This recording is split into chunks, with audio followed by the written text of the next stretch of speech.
Good morning, afternoon, evening to our esteemed audience and speakers. Welcome to another highly anticipated YALDA webinar under the theme Opportunities for African Youth in the Green Economy. We will explore the exciting prospects for African youth in the rapidly expanding green economy. I am Kuma Beozela-Kosi, and it's a pleasure to moderate today's session. Just a quick one.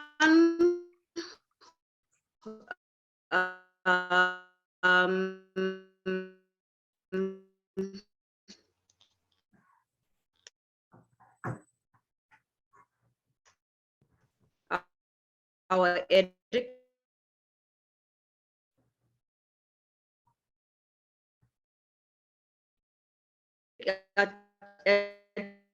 Umo, we are losing you. I think your internet has issues. We are losing you. Your internet. Can you check your internet? You're breaking there. Yes, we cannot hear well. We cannot get you. You are breaking. Okay, as she fixed that, I can just go through the etiquette. Yeah, try and fix that. Then you tell me. Okay, so the etiquette.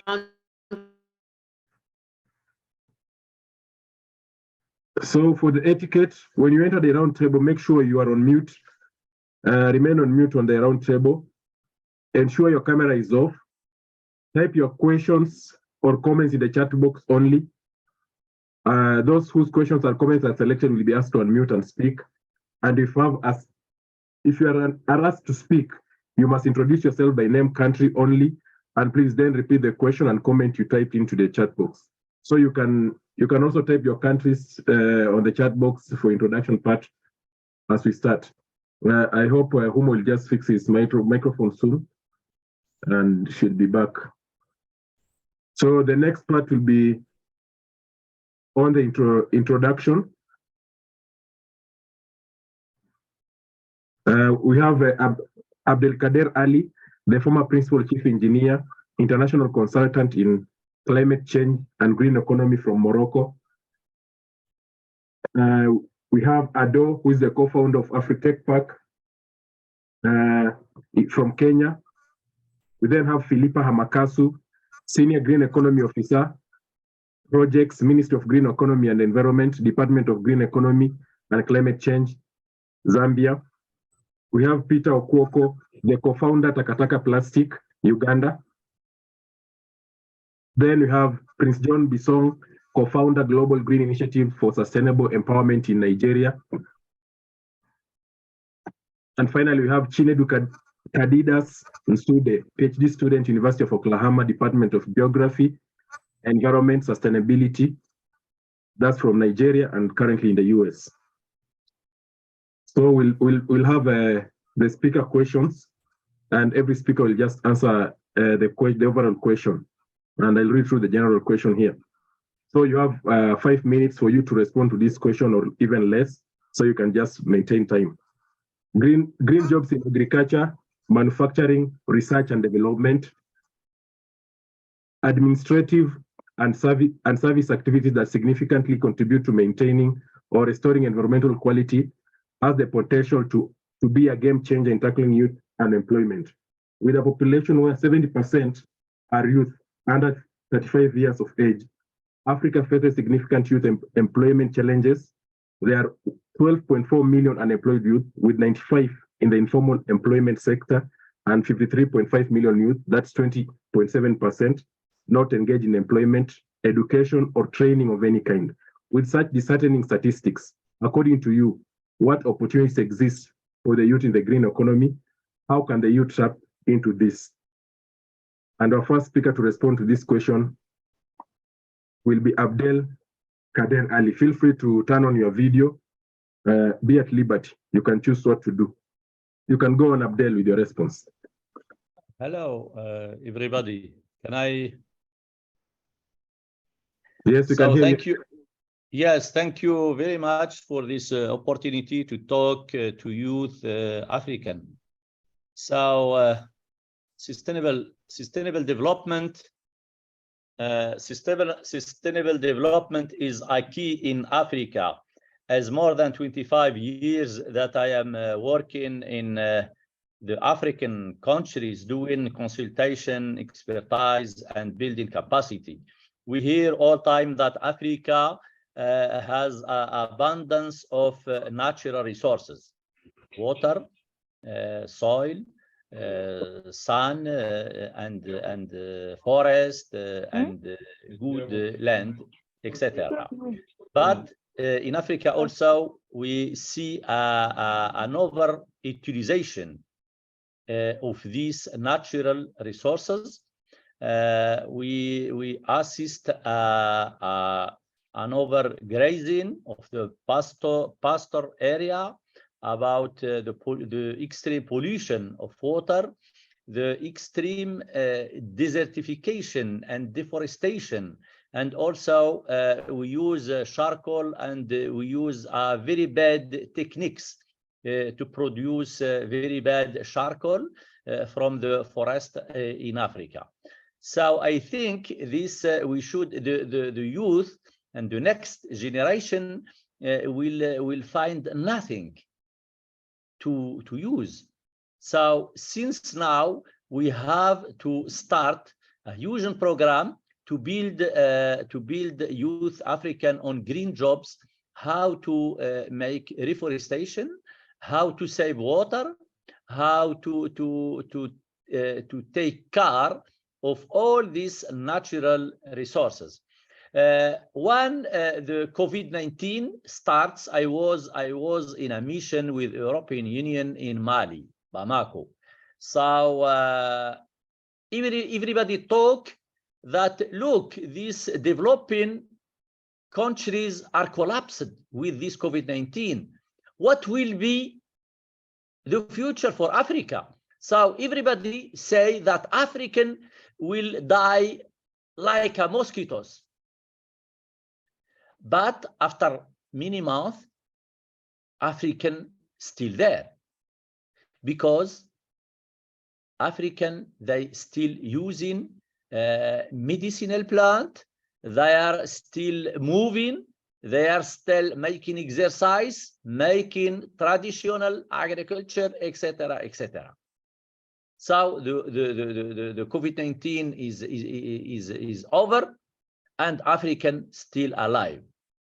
So we should take care of the richness of our medicinal plant, develop nursery, promote the utilization of this traditional knowledge in the natural resources that we still have in Africa. We have to protect it, to promote it, and to keep it existing for and available for the next, for the youth and for the next generation of African and of the world also, for business activity, etc., etc.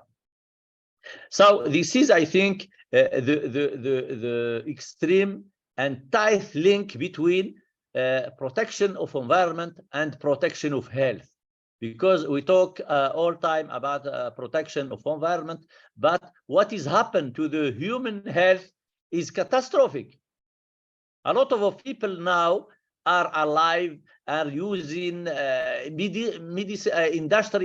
medicinal products. Nobody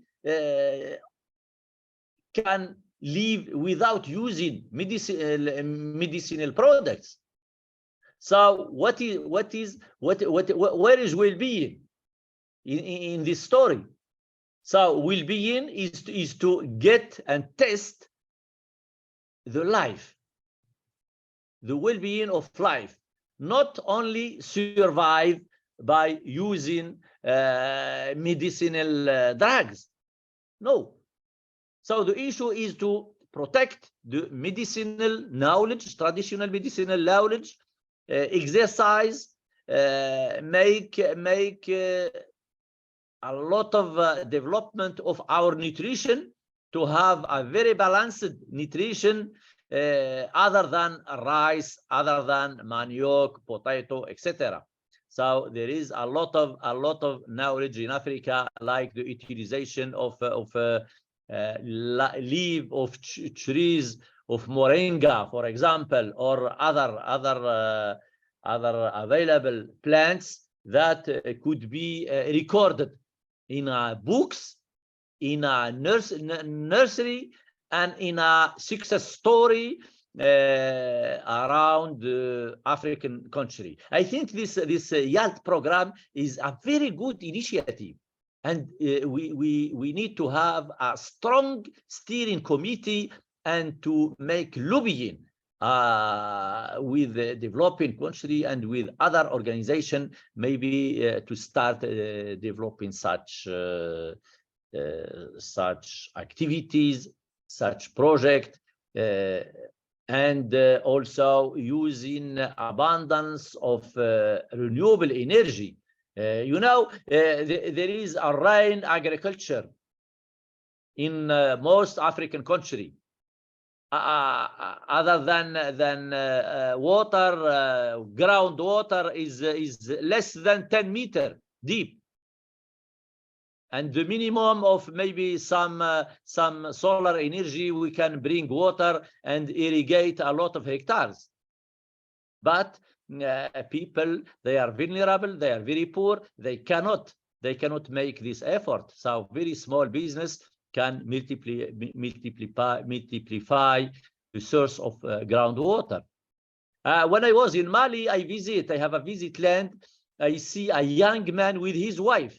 They make a dig of 25 meters down, and they find water, abundant water, and his wife still using a kind of traditional mechanic for extract water with his son on back. Catastrophic. So we can bring this water with 1 or 2 panel of solar panel, and they can extract their business there. So all this consideration should be taken in consideration and included to the next coming projects for youth in Africa, and in concertation and in coordination with stakeholders, with African Business Forum, African Business Women Forum, etc., etc. So we have maybe YALDA could be take this flag in all the international forum, and we are available to assist, to accompany, and to bring the knowledge to develop capacity building in smart agriculture, in renewable energy, in circular economy and green economy, etc. So I think this is my first contribution to this forum, and I hope that it will be another opportunities for that. And thank you very much for your kind of attention. Okay, thank you, Adele. I think we'll now go to the next speaker. Umo, are you back? Can you test your microphone? Hi, Valencia. Yes, I'm back. Okay, so we go to the next speaker. Okay. Thank you, Abdel, for that. Our next speaker, Do Lomas, kindly switch on your mic and you can give us your submission. Thank you. Thank you very much, and good evening, good morning, good day to everyone, and thank you very much for the YALDA for reaching out, and I'm very happy to be part of this very exciting forum this day. And the first question what you have posed to us also extremely relevant. I will definitely not repeat previous speakers' very important relevant points, but few aspects where the youth could step in and start getting benefits from the green economy. I think the most important is, of course, the the benefit of the youth, what they have already is the mindset, out-of-box thinking. But so it means that if people are used to describe the crisis, the triple planetary crisis on pollution, climate change, and biodiversity degradation, that I believe the youth have already internally, but also could be triggered to think it that this crisis actually is the solution, and the green economy is now stepping in. So we have a purpose. We don't have just a green economy per se. and of course, green economy is here now to stay. It's a new normality. We definitely will not go back. And I think the most powerful thing what the youth can do is they raise the awareness, and also so show the resistance that the traditional way of manufacturing and production and consumption is something what the planet Earth will not stand, and actually it's full of the opportunities. I think the very easy way how the youth, and also very commonly already the engagement and creating the solutions from ideas, are the hackathons. There are different names already. There are the climathons and there are sustainathons, but the main point is that a group of people with the high inspiration come together and create ideas which will be viable to now also start the startups. I think African youth are very tech savvy for sure, but also very entrepreneurial. And the encouragement to the youth is to now look on these crises which are in front of us and look the opportunities. So creating the solutions and starting the startups, ventures like Africa Tech Park and others, the African continent is full of these kind of hubs, helping to incubate, nurture, and eventually also finding the funding. Where my recommendation to the youth would be that not to be encouraged on and not to be worried whether the idea is good enough. Nowadays, the investors more and more are actually looking towards the team. They want to see how confident is the team and what is the capacity in the team. So the idea, of course, it will evolve over the time. So the encouragement to the youth from this aspect. But now all this, what I have said, this needs one crucial element, and this is the education. That's first of all to make sure that there is access to education to everyone, but also now these young people who are interested in stepping into the green economy, they do not have enough capacity for that. I strongly encourage to take few years, had your additional education or courses, because that is the key. The education opens the doors and also opens the doors for the business, but also in the public sector, whatever is the call for the youth, because the green economy is not only private sector, yeah, it's a cross-sectoral transition what we need to do. And last thing, as I said, a strong encouragement to see the opportunities in the crisis, but also to now be more encouraged on coming up with frontier technologies, which are stepping into our everyday lives, taking into account the digital means and having the smooth digital transformation. The youth are playing the key role there. And everything, every day we are consuming, we are using the transportation, we are eating, we are manufacturing. Everything is related with consequences for the environment. And of course, the green economy is there to now give the relief, but most importantly, to also give the prosperity. One last fact, where I think is a important thing to think and also analyze why is it this way.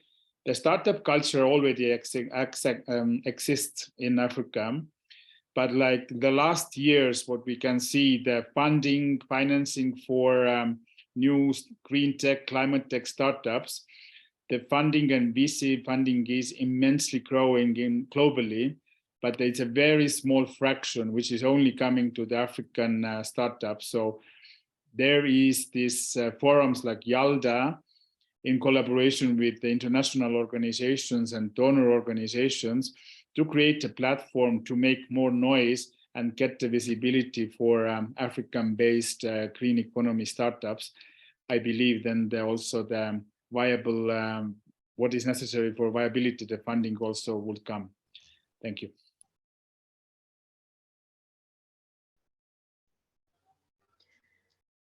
Thank you so much, Ado, for that submission. We move on to our next speaker, Philippa Hamakasu. Thank you, Philippa, Kumo. over to you. Please open your mic. Yes. Thank you, Kumo. Good evening, everybody. I'm really excited to be here, to be part of this great, among great panelists. So I'm really excited, and thanks to you, Da, for the invitation. Of course, those are really, really disheartening statistics when it comes to unemployment for youths in Africa. And yes, the green economy plays a pivotal role in promoting sustainable development and addressing the pressing issue of climate change. And it encompasses a range of economic activities and sectors that prioritize environmental sustainability, resource efficiency, and the use of clean technologies. So by transitioning to a green economy as African societies, we can be able to achieve a multitude of benefits that extend beyond environmental protection. Yes? Can I continue? Yes, please continue. Okay, so and of course there's a growing global demand for sustainable solutions and the shift towards environmentally conscious practices. And because of that, there are many numerous opportunities in different sectors in the green economy for African youths to actually actively participate and shape the future. I think when one talks about green initiatives and environmental sustainability, the first thing that comes to someone's mind is, renewable energy, renewable resources. So the renewable energy sector is one sector that has got immense potential for job creation for the youths. The shift towards renewable energy, sources like solar, wind, hydropower, now we also have hydrogen, provides significant employment opportunities. So the young people, as the youths, can acquire skills in installing, maintaining, and repairing renewable energy systems, as well as participate in the manufacturing and development of renewable technologies. Of course, as Ado highlighted, we need to also enhance our skills. There'll be need for us to learn new skills to be able to adapt in these areas and in these new jobs, in these new green jobs. Also agriculture and forestry. I think those are also areas that youth should really look into and tap into those sectors. As you know, agriculture, I think Abdu also mentioned, agriculture is the backbone of most African countries, if not all African countries. And of course, that creates a readily available market. So youths can engage in sustainable farming practices, organic agriculture, cultivating organic crops. Most people are now into clean eating. People are more interested in organic foods, because of health issues that are also arising. So these are some of the areas they could actually tap into. They could develop sustainable irrigation methods. This is something you can sell to commercial farmers or even small scale producers. They can also participate in developing and promoting eco-friendly agricultural technologies. I think when we talk about new technologies and innovations, especially when it comes to agriculture, these are things that have existed for years, so it's also really, really important to embrace and, tap into the indigenous knowledge that already exists and just adapt it to the 21st century, adapt it to the new, the new themes, the new happenings, and be able to provide for your communities and your countries in that way. So I really also encourage for the youths, to embrace indigenous knowledge. These are things that have existed. When you talk about green innovations, these are things that have existed and our ancestors survived on those. What is only needed is for us now, of course, education training is important and be able to adapt them to our world now. Also, waste management and recycling. I think that's a really, really also great area for youth to tap in. I'm really passionate about this because when I talk about waste management and recycling, I'm now thinking and talking about circular economy. A few weeks ago, I attended the World Circular Economy Forum in Finland. And I tell you, hi. Please, 30 seconds more. Okay. Yeah. And yes, sorry. So, and the innovations and the youths, the things they're doing, what they're doing with waste, and what they're turning into, and how much business and economic activities around that place. I would really, really, I wish I had more time, but really, really love to see many of us youths actually engage in the circular economy.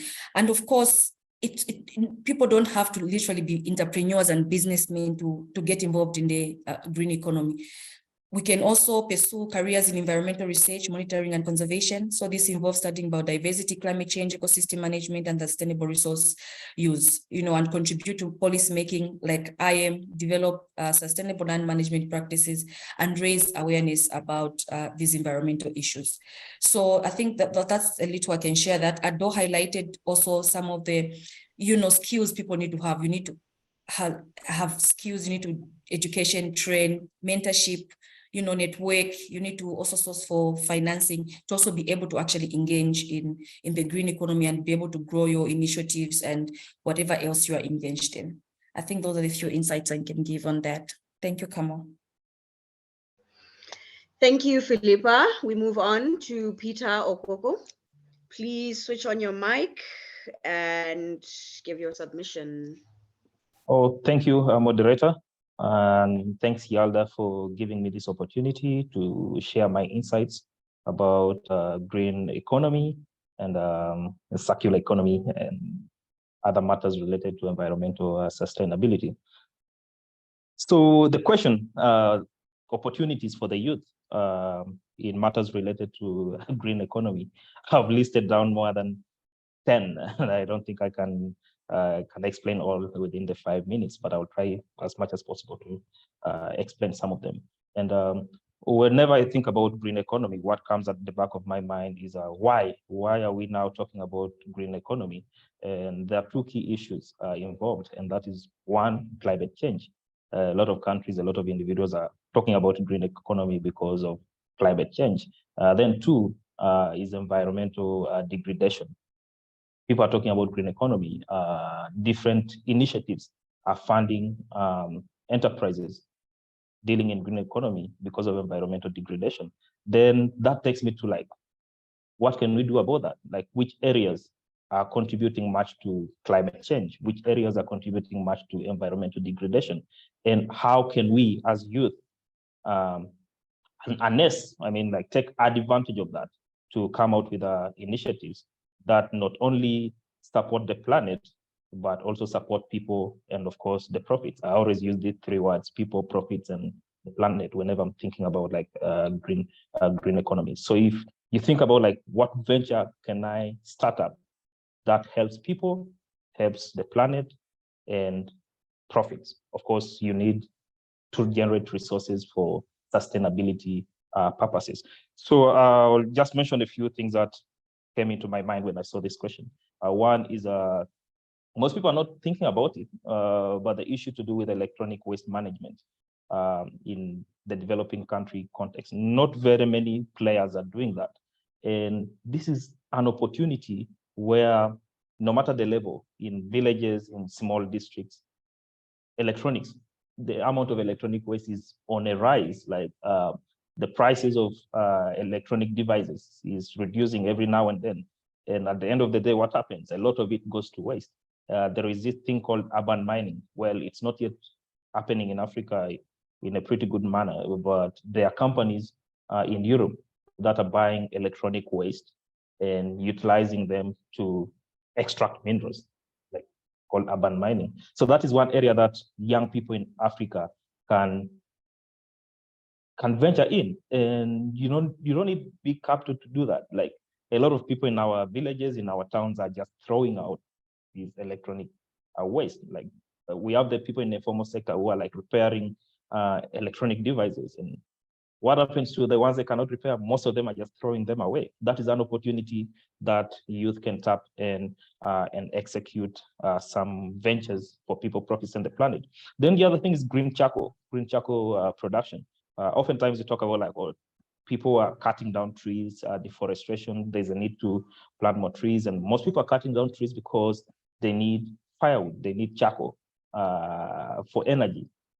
One way that young people can venture in and play a part in reducing the environmental degradation and climate change is to figure out alternatives. How can we produce green charcoal? How can we use waste from agriculture to produce an alternative to the charcoal, the traditional charcoal that people are used to? Then the other thing that, of course, this is what I'm dealing with, is plastic recycling.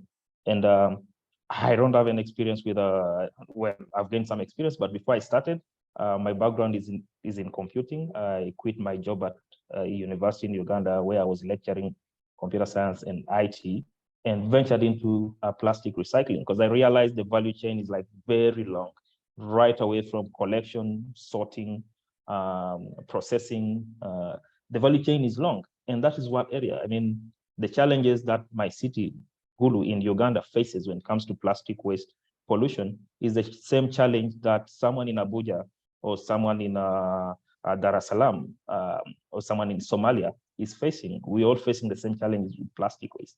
And it's no competition.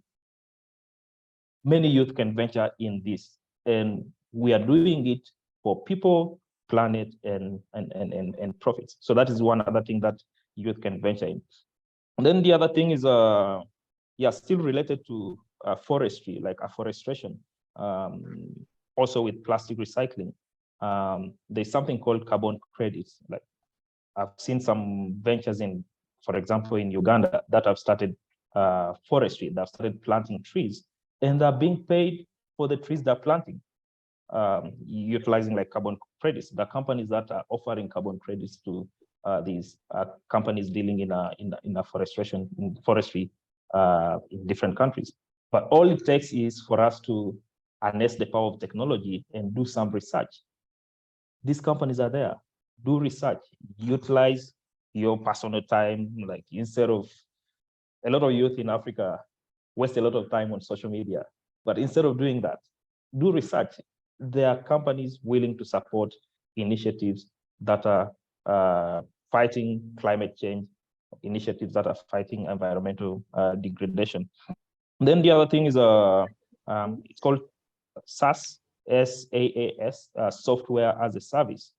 How can, I know there are some programmers out there, how can we harness the power of softwares, mobile apps to reduce on carbon footprints that people would have when they move to the sites to deliver such services? How can we bring such services on the mobile phones? For example, instead of moving to a school somewhere to deliver books in a library, how can we sort out that issue using software solutions? So that is another area. And I know there are a lot of young people who are super passionate about mobile app development, passionate about technology, who can harness this opportunity to create impact for their communities, for the environment, and at the same time generate some revenue. So I have a number of points, but maybe I'll chip in later in the next when we are tackling the next questions. Thank you. Thank you so much for that, Peter. We move on to our next speaker, Prince Joel Bisong. Please switch on your mic and give us your answers. Thank you. Hello, everyone. Can you hear me clearly? Loud and clear. Okay, great. Can hear you. Okay, it's a great pleasure to be here, joining you guys. So excited to be here. Quite as a lot has been said, I was just going to chip in a few things to throw light to the opportunities that abound for young people within the African continent by adopting the green economy protocols. One of the things we have seen so far is the new market, the premium market that the green economy offers the young Africans, entrepreneurs, agripreneurs, and all of the likes of them is the new market. You know, one of the things that the Africa businessmen and women have suffered is the isolation of our markets, where our commodities are not able to meet with international standards. And so therefore there is no demand diversification, there's no proper private sector investment, and then there's no enough employment opportunities because the markets control production. So with the green economy, youths have a new approach, you know, they have a new opportunity to be able to sell at the international markets. You know, my sector is the agri sector. The opportunities right now vis-a-vis the green economy, where young farmers can produce their crops using the organic protocols and then access markets. The European market, the BRICS market, and all these premium markets is a mega opportunity for our young people. You know, so for me, this is very huge. You know, we are no longer restricted to our local markets because of the green economy. You know, there's standardization. You know, there is certifications. You know, all a youth needs to do for you to produce, go to your local authorities, get an environmental permit, you know, get the certification of the pesticides and, you know, the fertilizers you are using, you know, that way, by the time you do your production, it's more or less up to standards, and then you are well priced at the international markets. So this for me is a huge, huge opportunity. The green economy has also categorized the operations within the primary markets, I mean the primary sector, the secondary sector, and the tertiary sector. And that primary sector is where Africa plays a lot because it has to do with farming, it has to do with mining, it has to do with fishery, it has to do with forestry. And then the international market depends largely for primary raw materials from the African market. So the youths, we need to know this, you know, and we can catch in. We can catch in on these trends. So it's a big one for us if our youths are able to adopt this. I also want to say that in terms of funding, one of the things that young people really need at this time is funding of the ideas and their businesses. And the green economy offers us the opportunity for preferential funding from the international scene. Even our local, you know, governments and the likes, they are being pressured by the international trade bodies to adopt, you know, methods that are like what Peter said, that's people-oriented, profit-oriented, and it's healthy to the planet. So governments are going to continue to be under pressure to adopt these protocols. So the young people have this opportunity to access adequate funding as well to move, to improve their chances. The other thing I want to also look at is the education. You know, I see the youth as people who are very strong, very energetic, you know, but time and time again, we've always seen the need for direction. Where this direction is not given, it's like strength that is not under control. So there's opportunity for training and retraining that comes up. And these days, once you have an information that is valid, people want to pay for it. So this is opportunities that are bound on the green economy. And I think that more than ever, Africa can take advantage. The first speaker said something that was very striking for me, in the sense that when you look at the trade footprint for Africa, it's still very low. The international market have even done much more, you know, much more harm to the environment, as it were. But the green economy, for me, creates a balance. You know, everybody has an equal opportunity, you know, so long as you are able to meet those requirements, those regulations, that is going to go a long way. And then lastly, it's very important that the government, the African leaders and our government should play a part in formulating regulations and policies that will create an enabling environment, you know, for the youth to express themselves and maximize, you know, these opportunities in this green economy. You know, provide incentives for people who are doing things that are eco-friendly, you know, provide additional support, you know, for, you know, individuals who are in that space that are doing things that are helpful to the environment. So with this in mind, you know, the career opportunities and job opportunities will be limitless for the African continent. I think I want to stop here and then maybe chip in a few other things as we progress. Thank you very much. Thank you. You're welcome. Thank you so much.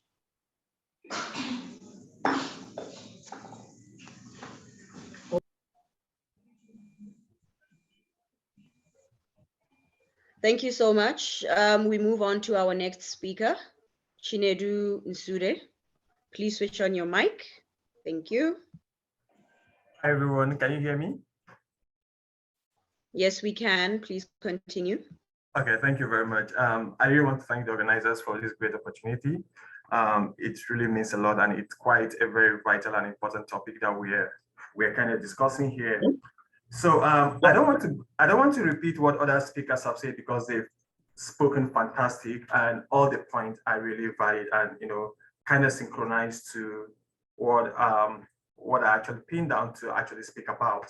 But I also want to highlight some of the vital points that haven't been, you know, kind of talked about. So, like, for example, we talk about green economy. So we're talking about what opportunities exist for the youth in the green economy. And so it's important we have the 3 tiers for green economy, right? So we're talking about low carbon emission, that most practices and most strategies that some of the speakers have spoken about or have highlighted are into processes that will enable, you know, low carbon emission, which is one aspect of it. The second aspect of it is actually resource efficiency, right? And which a lot of our speakers have talked about sustainable production and consumption and resource efficiency. In agriculture, you can see less use of water, in the energy sector, renewable energy, and all those kind of things. But another key aspect I want to highlight again, which I want to highlight, is the social inclusion in green economy. So oftentimes when people hear about green economy, yeah, it's environmentally focused, it's sustainability focused. But when it comes to sustainability, we're actually looking at the 3 tiers of sustainability, which is actually environmental, the economic part of it, and also the social inclusion of it, which is very important. And this is what majority of companies are beginning to look at, beyond just the environmental reduction, beyond just the degradation. We're also looking at social inclusion, right? So I'll give you a very good example of what happened 2 days ago. So if you read the Washington Post or the New York Times or Bloomberg News, yesterday, Elon Musk called the ESG a devil. The environmental social governance, he said, is the devil. And these are social metrics. These are metrics. These are investment companies that, you know, kind of rate the sustainability score or the ESG score of each company. Why? Because his company Tesla was ranked lower than a company called the Philip Morris, right, which produced cigarettes. And he was like, I produce Tesla that reduce carbon emission, but you are ranking me low. And he called them a devil. And so people begin to look at the social metrics at which you classify economy or the green economy or your production and consumption. And they find out that beyond just environmental aspect of it, what are other things that you're doing? What are the social inclusion of the people? How is it better? How is it integrating the welfare of people, the human well-being into your company? How does it affect the human well-being, right? Who are your board of directors? What kind of resource efficiency is this coming from? Where are you getting your sources? Where are you doing? So a lot of things. I know beyond all this, there are a lot of political dimension to it. But again, it's important we ask critical questions about what are the social inclusion when you're doing things. It's important we realize that when you're talking about green economy, we are either talking about shifting or expanding. So there are a lot of opportunities for youth in all the aspects, in every phase of it. So be it in energy sector, be it in agriculture, as other speakers have spoken, there are tons of opportunities. Companies are beginning to transition to a more strategic way of doing things, to a more sustainable way of practice and doing things. I'll give you an example of what happened to me last year. So I intern with ExxonMobil. These are oil producing, we all know ExxonMobil, these are oil producing firm and the rest of them. But recently they begin to think about how can we transition to hydrogen production. They begin to think, most companies, even Shell, a lot of companies are beginning to think about how can we transition to hydrogen systems. And if we're talking about green hydrogen, we're talking about water, we're talking about a lot of things. And this brings nexus between people who are into those areas to think about how can we integrate this thing into the system. So companies are beginning to think about it. We have the green building, builders, architecture are beginning to think, how can we design a more sustainability apartment or building or whatever it is, right? So these are actually companies begin to transition or begin to shift or begin to expand their operation and including people in all these aspects. So what it means is the more shifting, the more expansion it means that the more people are going to come in and the more opportunities youth are going to come into that space. So like one of the speakers says, he says green economy have come to stay and it's high time we embrace it. It's high time we acknowledge that in every sector that we have in Africa, there will be a drastic shift when it comes to green economy. There will be, because sustainability practice is there, people are beginning to think about better ways we can actually do, which the speakers have actually spoke for fantastic. So another question is, how can the youth tap into this? So the speakers have highlighted education and skills. 30 seconds, please. Sorry? 30 seconds, we're out of time. Sorry, okay. How can you tap into this potential? So education and skills, right? So it's good no matter your field, even if you're in STEM or non-STEM, it's good you begin to think about how can I get certification or how can I get experience in doing this? How can I integrate practice, acquire skills, even in, for example, sustainability reporting, help firm to actually come with their sustainability reporting, environmental audit. There are so many things you can do. So there are a lot of opportunities for youth. And hopefully I'm going to speak more in the next session or in the next topic. Thank you.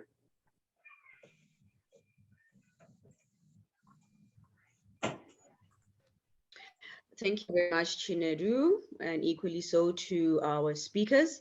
We now move on to our next session, to the speaker questions.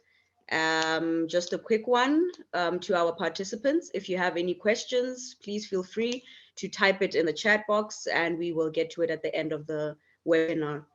The first speaker question goes to Chinedu Nsude. The environmental impact of economic growth includes the increased consumption of non-renewable resources, higher levels of pollution, global warming, and the potential loss of environmental habitats. However, not all forms of economic growth cause damage to the environment. Rapid population growth has resulted in increased farming and manufacturing, leading to more greenhouse gas emissions, unsustainable energy use, and deforestation. Agriculture and agribusiness are the backbone of most African communities, as 70% of Africans depend on agriculture. Which other sectors would you say have a lesser negative effect on the environment? How can business owners ensure that environmental sustainability is achieved for the long term? Over to you. Oh, okay. Thank you very much for that. Thank you very much. I'm back. And so one of the questions is which other sectors will am I going to say, have a lesser negative effect on the environment, considering the whole agricultural process? So again, I'm coming back to what I stated last time. I don't think it's a function of sector. I think it's a function of the practices, what the sector are doing, the practices that we see. So I said an example about what Tesla and also what Tesla is doing, and also what Philip Morris is doing, right, about the whole integration. It depends on your metrics. It depends on the practices that people are doing. So I want to say that every sector is capable of carbon emission. Every sector is capable of emitting some kind of thing. Every sector is capable of degrading the environment, as long as the sector there is production and there is consumption going on. So every sector is capable of doing it. Be it in transportation, aviation, for example, be it in agriculture, also emit some kind of methane. Every sector. But it's about positioning your sector to change your narrative. It's about the sector beginning to think outside the box and say, what other sustainability practice are we going to integrate in our sector to reduce the carbon emission or resource efficiency or the social inclusion that I'm talking about? How can we position ourselves to not go with the norm, with the normal ideology with our production, but think about sustainability practice that we do? So for me, it's much more than just that particular sector. It's about what the sector is doing. What kind of practices, what kind of sustainability practices are they doing? What kind of strategies are they putting in place to enhance green economy in that sector? So the second one is, how can business owners ensure that environmental sustainability is achieved for the long term? So there's this thing going on. Because of the whole green economy thing, because of the whole integration, a lot of companies are beginning to something we call the greenwashing. In their profile, they begin to say, oh, we're doing this, and moreover, they are not doing it. Some people will be like, oh, we've manned solar system, but again, behind those, they're actually using some kind of, some kind of energy system that is not conform to the environmental practices. So organization and businesses need to be honest with themselves. Are we really going to do this? Then eliminate any form of greenwashing and say, okay, let's integrate the good practices in our business strategies. And let businesses begin to walk the talk, not just talk about green economy, not just talk about sustainability, but let us actually practicalize what we're doing. Let's put all those strategies. For example, let me give an example with the energy systems. If a company is beginning to say, we want to transition to green hydrogen, or we want to transition to blue hydrogen, we want to transition generally to hydrogen.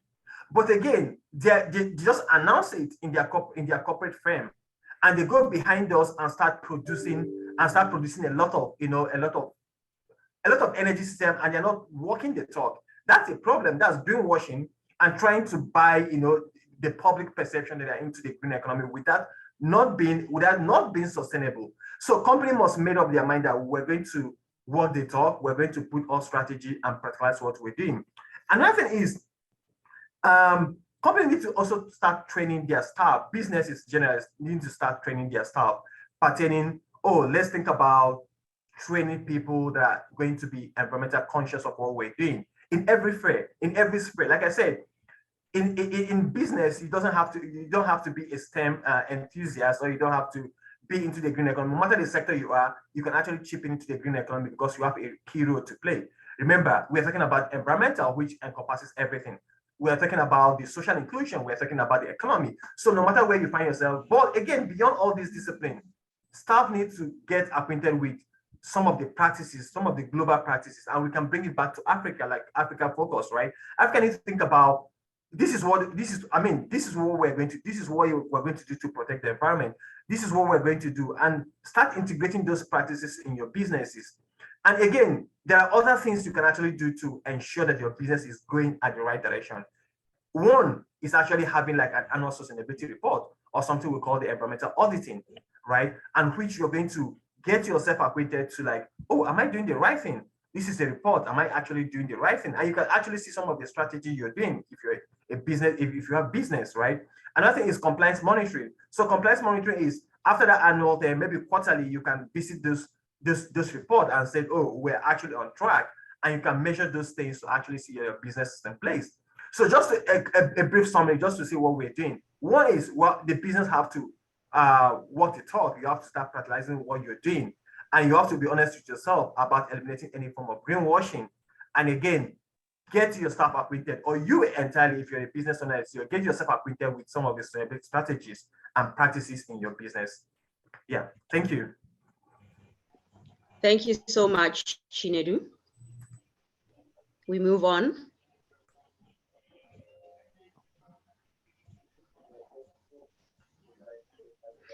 The next speaker's question for Prince Bisong. In response, many African countries have formulated national youth policies aimed at addressing youth employment challenges. These policies often include support measures such as skills development programs, vocational and technical training, apprenticeships, and microloans for youth entrepreneurs. However, it is increasingly recognized that the measures alone cannot overcome structural issues that limit the availability and access to quality jobs. A comprehensive and sustainable approach to the youth employment crisis requires broad-based solutions for the entire economy. How can countries and companies identify and capture the right green economy opportunities? Over to you, Prince. Okay, thank you very much. Thank you. I'm so excited again to be here. China, statistics have shown that China had maintained a steady GDP growth of 10% for the last 3 decades. And that has helped China lift over 500 million people from poverty. So what that means is this, we could, adopt protocols that have worked for other nations. Nigeria has a population of over 200 million people. So in practice, if China is able to lift over 500 million people out of poverty, that's over 2 times the size of Nigeria. China has been able to develop internal policies in line with international trade policies to help their people, adopt business operations and models that is creating jobs and helping them sustain the environment. So Africa can do this. Our government needs to arise to the occasion because policies and programs and regulations, they come from our legislators, our politicians, from the academia. These are the guys that produce the basic framework, the backbone for the private sector to thrive. So African governments, various countries and their governments need to, as a matter of urgency, develop, the internal frameworks that will align with the global best practices. Otherwise, we will be isolated, and because we are in the global value chain, Africans and our governments cannot, be isolated. We need to plug ourselves in every way possible. So these are my submission. Number 2, what I want to say again is Africans understand the fact that there are new markets. Like I said initially, the market opportunity for the green economy is huge and is vast, and it's growing by the day. A recent report showed that in the agri sector, over 2 billion metric tons of food commodity was wasted in the last 1 year. And if you want to equate that, you're going to see that there is no need for people to be hungry, because the reports are showing that over 850 million people go to bed without food. So if globally we are losing over 2 billion metric tons, which is enough to take care of everybody, if you want to equate that, to hectares, you must have cultivated the entire China. The entire land size of China will be cultivated to produce over 2 billion metric tons. So the green economy provides for us opportunity where we can use eco-friendly protocols, to prevent food losses. Nigeria has, in one of our states, in Kwara State, we have the National Stored Product Research Institute, where youths are being trained on how to use solar dehydrators, to preserve perishable, foods and the likes. This will open up, opportunities for the young people. Government has a lot to play in terms of strategic funding, infrastructural support system, and the political goodwill to enable the youth to participate effectively. I practice farming, and we've had our own challenges. And then, when you go in practice, you see that the youth are really not given that support, by way of providing incentives. There's a cost of inputs very high, the cost for land, holding very high. And then there's a lot of high cost in logistics. At the end of the day, the customer price index is just so high, then the profit margin becomes too low for the farmer. It makes it impossible for even foreign investors to want to, invest in the agricultural sector that has the capacity, to employ over 70% of our young people. I say this every time. The agri sector has a capacity for white-collar jobs, has a capacity for blue-collar jobs, they have capacity for every classes of job, if properly harnessed.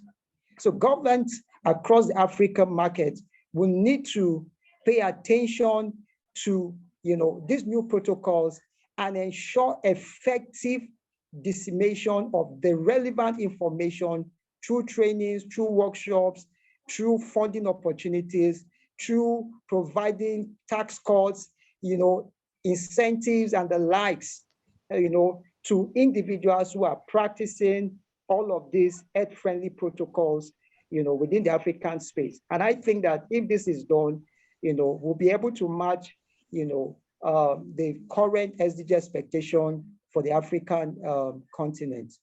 I think I will stop there for now. Probably I could add a few more thoughts as we proceed. Thank you so much, Prince Bisong. Shall we move on to our next speaker? And the next question is for Peter Okoko. Taka Plastics has done well in aligning themselves with the Sustainable Development Goals, producing goods made from recycled plastic. Unemployment rates stand at 9% in sub-Saharan Africa and 30% in Northern Africa. Being a fairly new company and with the recent COVID-19 pandemic, what are the challenges you have faced as a company in the green economy? In your opinion, is there enough interest from the youth? And if not, what could we attribute this to and what can we do to improve this?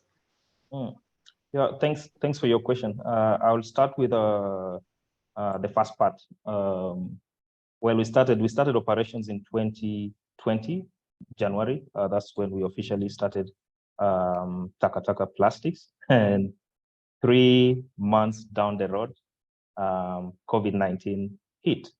But our initial plan for starting Taka Plastics, our initial product line was construction tiles, and we were building our machines locally. So when COVID hit with all the lockdowns, became a little hard to source for materials for our machines, but it also became a little hard to market, like the wall tiles. But it was challenging, but we turned that into an opportunity because we knew what we were doing. We're into this. We're like, plastic recycling for people, profits, and the planet is our mission. So we did research, and we realized that face shields are actually made from plastics. So we turned that challenge into an opportunity. And from 2020 to 2021, our most selling products were the face shields for medical workers. We sold and distributed more than 20,000 face shields across Uganda. And we use the one-for-one model. We'd sell one to those who can afford, then we donate one to those health facilities that cannot afford. So as entrepreneurs in the green economy line of work, you need to keep on thinking, like, if this happens, how can I turn this as an opportunity? I mean, any challenge, think about like, how best can I turn this into an opportunity? And yeah, it worked out for us. We we raised a lot of funding during that time. And when COVID stopped, we resumed our work with our initial product because we had done research around construction tiles, and the research showed that that is a marketable product, especially because of the fact that the construction industry in most developing countries is like increasing every now and then. And now we're focusing mostly on the construction tiles. And challenges, well, I don't know if the challenges in Uganda, well, some of them apply to other countries. For example, in Uganda, electricity is super unreliable. Like in the city I live in, Gulu, almost in a week, there is at least a day when there's no electricity, and it keeps on, it's not stable. The voltage just keep on fluctuating, and that has led to damaging of a lot of equipment that we use for our production processes. Then also the government policy is not supportive to the green economy sector. We try as much as possible to push the government to come out with some policies that can support us. And I mean, I don't know about other countries. We a social enterprise, but in Uganda, there's nothing like a social enterprise by registration. You either register as an NGO or you register as a for-profit business. So we are treated the same way as purely for-profit entities are treated. Like you have to pay all the taxes, just like Coca-Cola and other companies that are contributing to the mess. And that is challenging, but fortunately we've had talks with different individuals in different ministries, and we are positive that in the near future this will be sorted out. Then the other challenges are we are dealing with plastic waste, and in Uganda there's nothing like sorting at the source. People don't sort their waste at the source. Like waste is put together, and that is because of the mindset. Many individuals believe that the work of waste management is upon the city or municipal council authorities. A couple of times people tell me that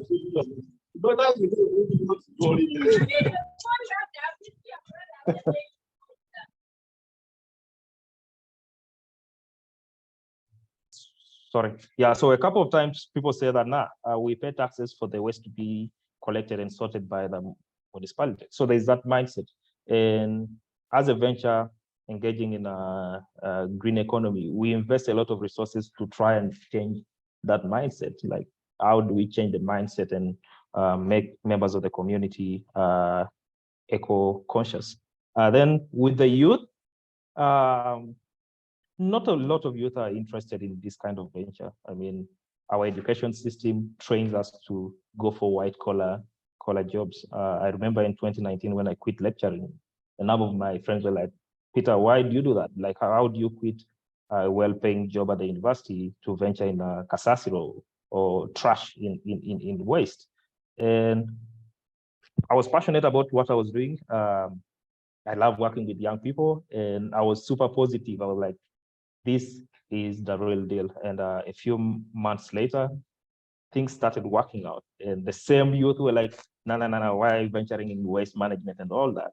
Started coming to me like, I have my brother who is looking for a job and all this. And so many youth just focus on white collar jobs.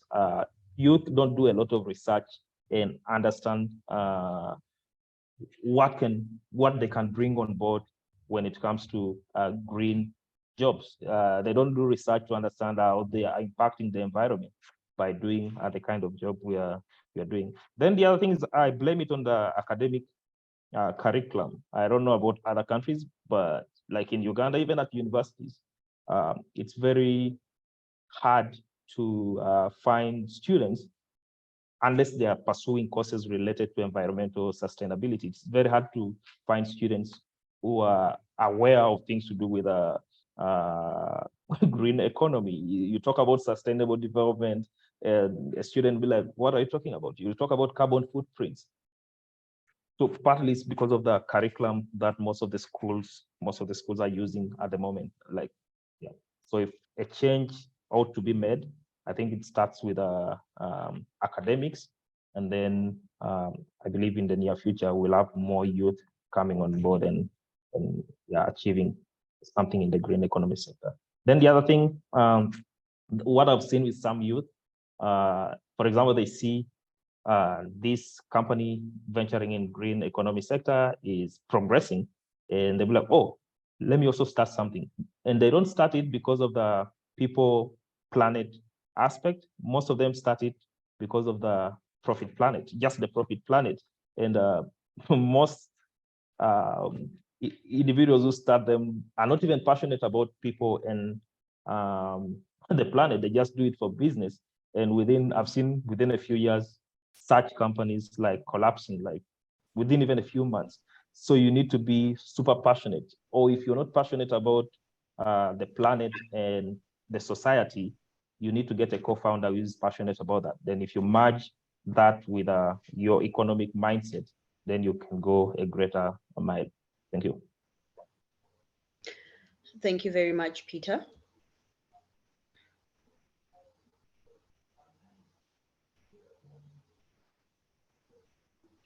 Our next question is addressed to Philippa.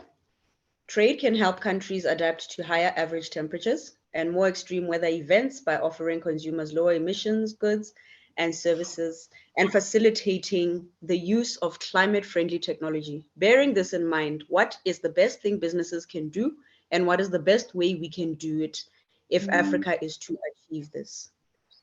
Over to you. Thank you again, Kumo. I'm sorry.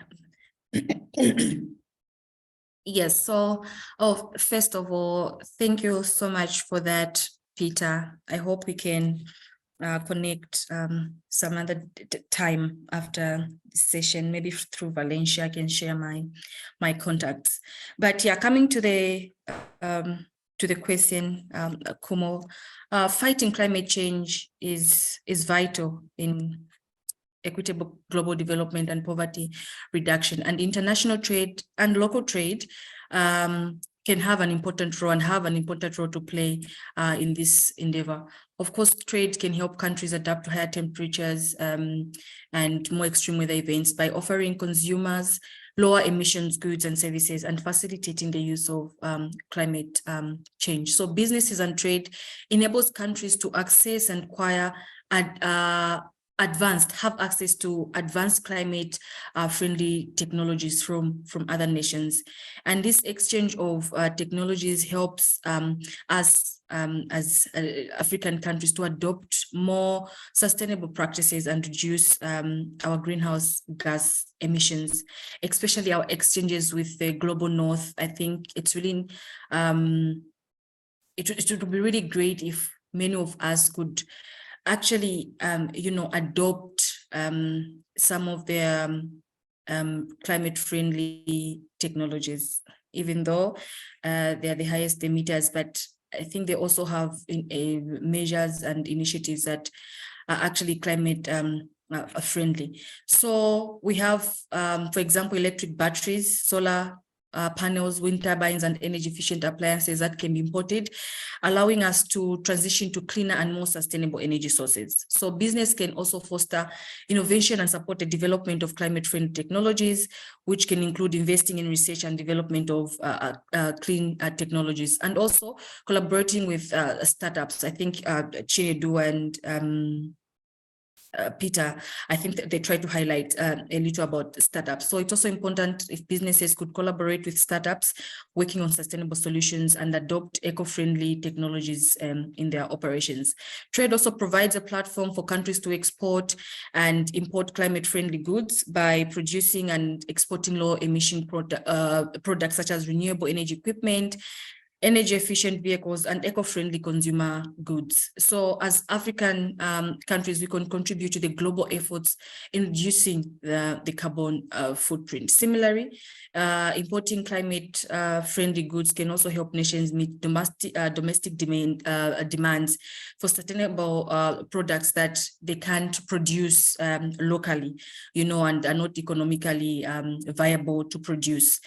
Also, trade allows countries to specialize in production of goods and services that have a comparative advantage in that include climate-friendly technologies and low emissions goods. So with specialization, it promotes efficiency and cost effectiveness, making it easier for countries to adopt and utilize climate-friendly technologies. As a result, consumers have easy access to these goods and services, and also this allows for a higher and promotes a higher adoption, rate of whatever technology we are promoting.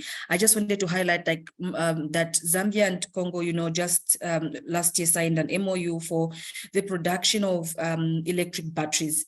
And, with that, it means it will be cheaper for us, it will be easier to access, and then we would see a lot of people adopting and driving electric vehicles. So that's how one way also trade can help. And also the trade also fosters the exchange of ideas and knowledge and best practices among countries. So by engaging in trade relationships, nations can learn from each other's experiences and gain valuable insights in climate change adaptation strategies. I just mentioned earlier of how I attended the World Circular Economy, and the lessons I came back with, honestly, something that even at Zambia, we're thinking we can, tap into, like the creation of roadmaps for the circular economy, like many technologies and initiatives that we can adopt as in an African context. Of course, not exactly what they're doing, but adopt it in an African context.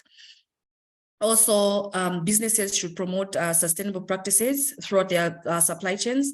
So this can involve engaging with suppliers to ensure responsible sourcing, reducing emissions for transportation, and also promoting fair labor and social standards. So also quickly, it's important to note that trade and all these things I've highlighted are not the only things that or can solve the challenges of climate change. This should be accompanied by robust domestic policies, tax incentives. Government needs to create an enabling environment, that can encourage these businesses and corporations. So governments can create policies that incentivize businesses to adopt sustainable practices. This can include providing tax benefits or subsidies for renewable energy investments, and implementing regulations that promote eco-friendly manufacturing. For us in Zambia, the Zambia Revenue Authority has actually put up incentives for small, medium enterprises. They have zero tax when it comes to equipment that is in equipment used in agriculture, horticulture, irrigation systems, and plows. And with that, it creates an enabling environment even for small businesses, to engage in climate friendly technologies, to be able to trade in that area and make it easy for the locals and the consumers to actually access and buy. Also, governments can work with financial institutions to facilitate access to affordable financing options for business seeking to invest in sustainable technologies and practices. This can include the establishment of green funds, low interest loans, grants specifically designed to support climate friendly initiatives. So I could also just highlight, like for Zambia, our Securities Exchange Commission is actually developing, the green bonds. And with green bonds, people have, access to financing when it comes to biodiversity, even trade. People investing in green technologies, so with all these incentives and, enabling environment, I think businesses and trade, continue playing that significant role and helping us as countries and as communities, consumers, to adapt to the challenges that come with climate change. So I'll end there, and we'll answer any questions and speak a little more on this if time allows. Thank you, Kumo. Thank you so much, Philippa. We move on to the next speaker question. And this question is for Ado Lomas. The green economy discourse rejuvenates discussions on sustainable development and how it integrates key elements of greening, such as resource efficiency, environmental impact reduction, vulnerability management, and inclusive and transparent approaches to economic growth. What are the challenges facing the transition to a green economy? How is technology contributing to the green economy? And what role can the youth play in enhancing this transition? Over to you. Thank you very much for this opportunity. And also, I was very excitingly listening to the previous speakers. So all the previous speakers were actually tapping the technology aspects very much. But let me start with the challenges in the successful transition. In my point of view, or in general, the most important one is, of course, the lack of sufficient funding and investments, because the traditional way of doing things is still it might be cheaper. So therefore, these international policies, climate policies, which are now affecting and incentivizing to reduce the pollution, will come to help, so that the green technology also will become more viable and competitive. Very important aspect on the uptake and to create a conducive environment. The governments are playing a very important role. We heard about also previous speakers talking about that, but let me highlight the important aspect of policy patterns and the policy guidelines from the governments, unless governments are also showing the way on the regulatory framework where the developments are going in the near future, the private sector will not follow, because private sector wants to have as much secure environment in the regulations as possible. It is here or wherever. I think also what one of the challenges is related to the competitiveness, but also the traditional industry lobby to the new technologies, and which also might reduce the motivation to add up. But going to the people, I like also this new way of phrasing the PPP and bringing the people's aspect, that unless there are also serious approach to reduce the inequity, so to increase the social equity, focus on that, and also work with the marginalized groups so that everybody will be inclusive, that the societies have to be also benefiting from the green transition, and this is something what the governments, international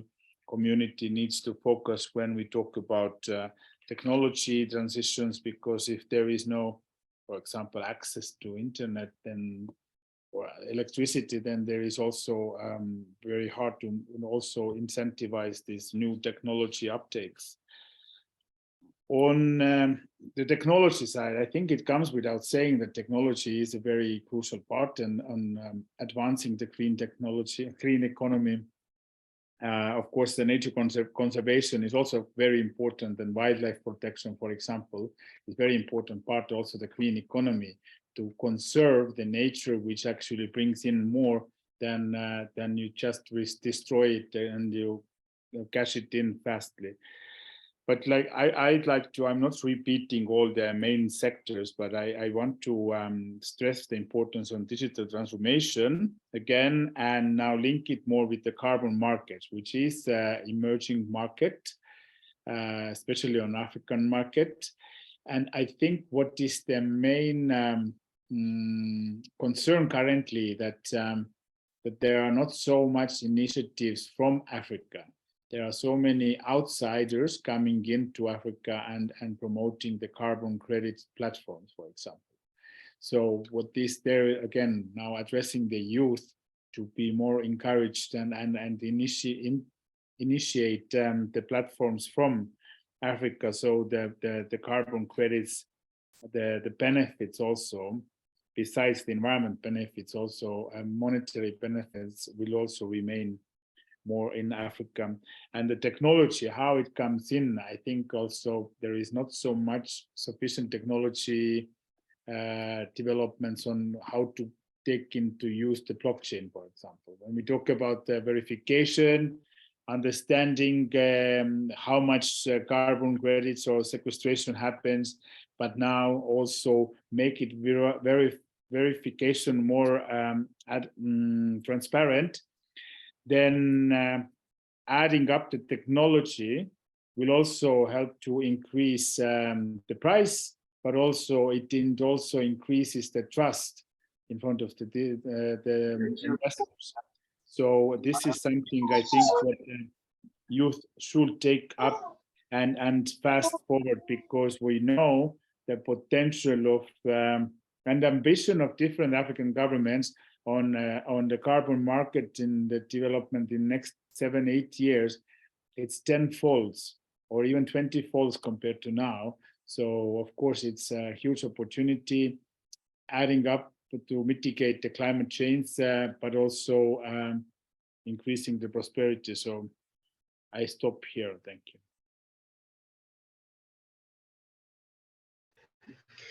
Thank you very much for that. And last but not least, our question is for Abdel.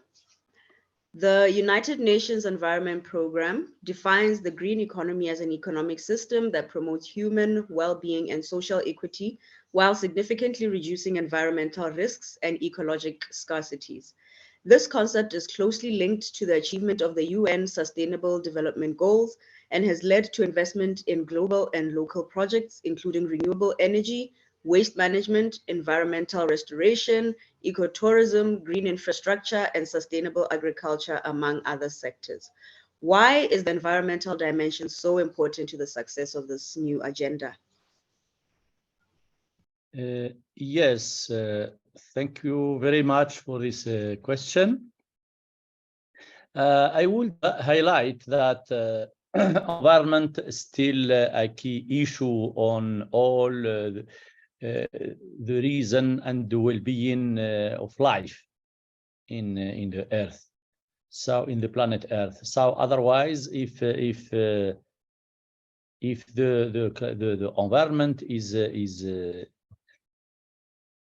is collapsed or polluted, so there is no other Earth in the cosmos maybe to move, or so the first choice is to stay to live on Earth and protect and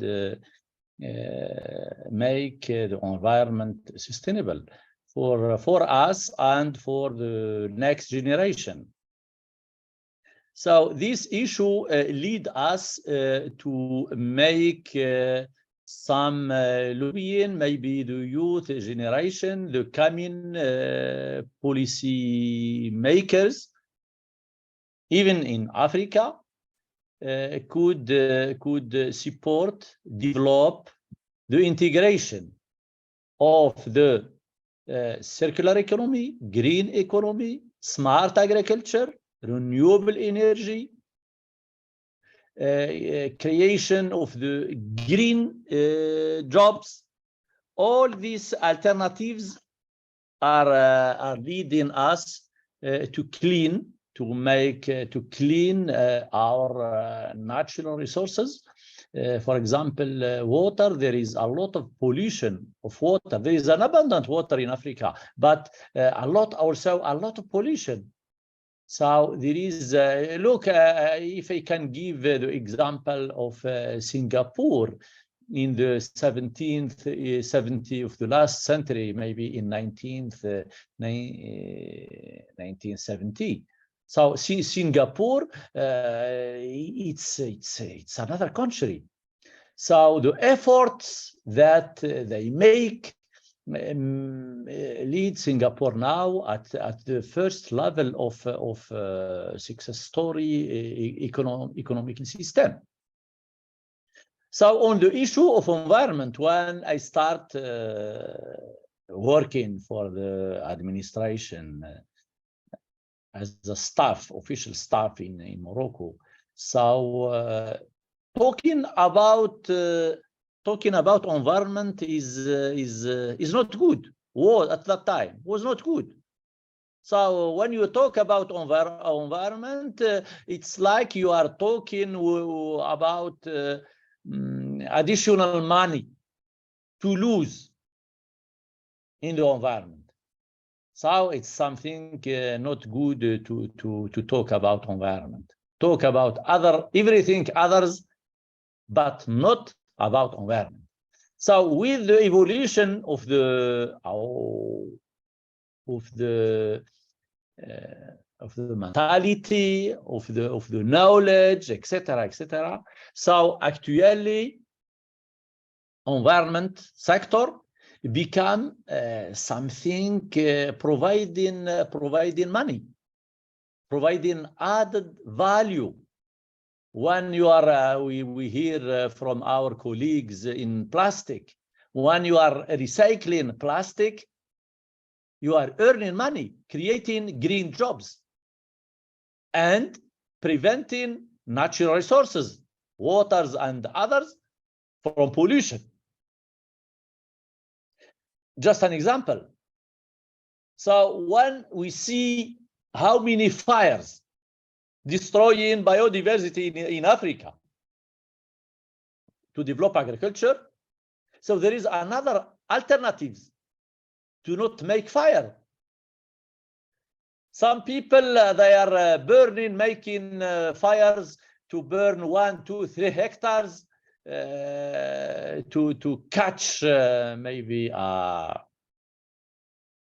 animal, to eat it in the night. Catastrophic. So the issue is to develop a small businesses, maybe to recycle. For example, all this biomass, we can bring a small machine for $1,000 or $2,000 to harvest this biomass and make pellet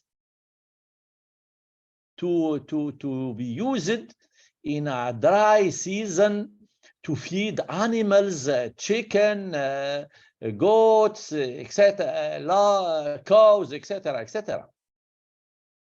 So this is also a kind of smart agriculture, instead of making fire to burn this biomass and to kill all the biodiversity in life. So we are killing life. So such success stories, it's starting already in Africa. There is a lot of example in Rwanda, Uganda, Kenya. I see in Lesotho a strong lady using toilet in rural area, making biogas from the dust of men and animals, and this biogas is used in the kitchen to make coffee, to cook your food, etc. Instead of go to the mountains and destroy and bring not only the trees but also the roots. So when you bring the roots of the trees to make fire, to cook your food, so it's finished. You have only the rocks behind. So this is some kind of success stories of example that you have built on. This is just a starting. Yes, I finished. We just starting and maybe work on that for the future. Thank you very much. Hello. It's okay.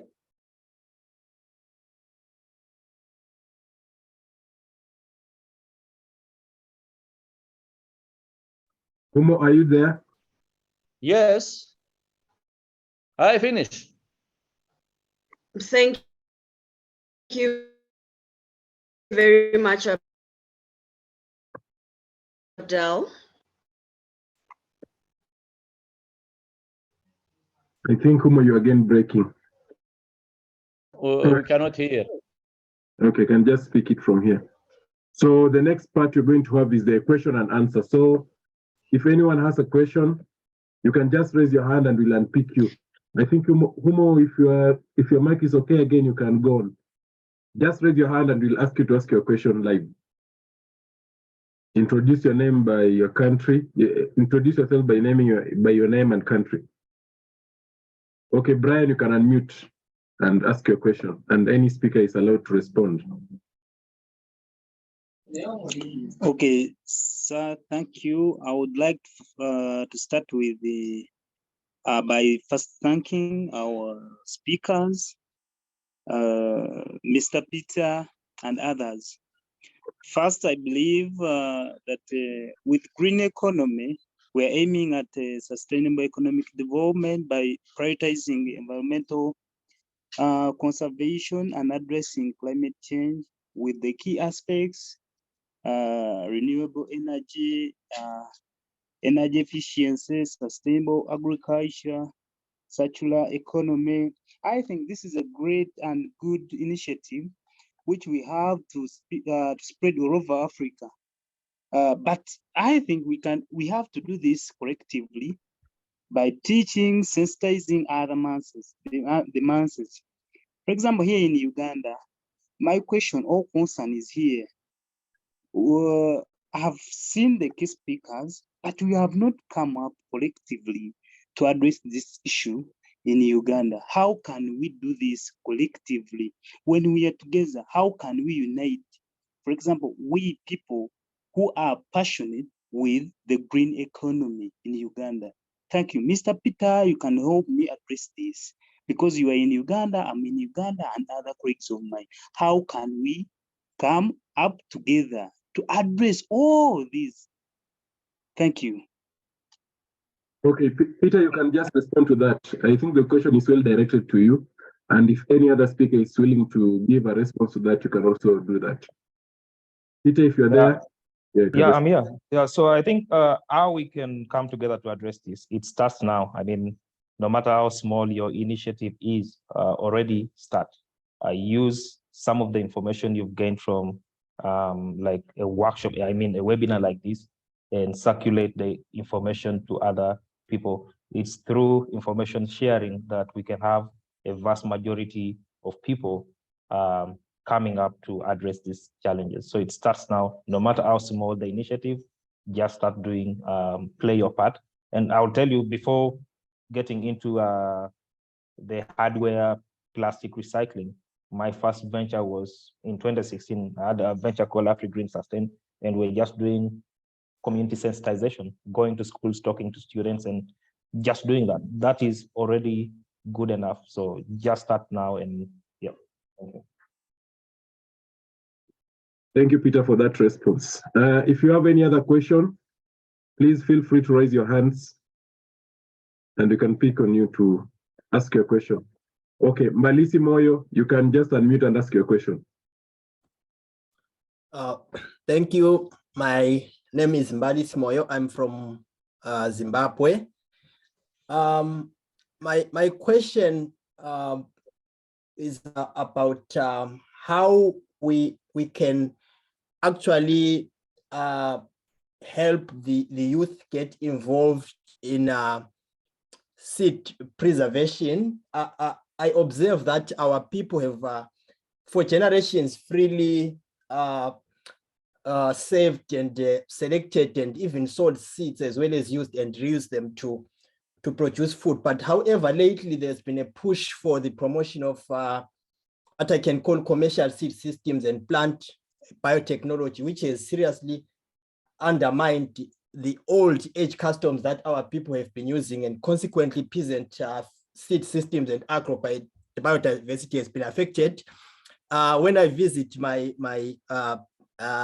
rural area, I see that there's been a lot of changes, and some of the seed original traditional seed varieties that our people had, they've actually disappeared. So how can we assist young people to be involved in seed preservation and probably having nurseries for preservation of these age-old traditional seed systems. Thank you.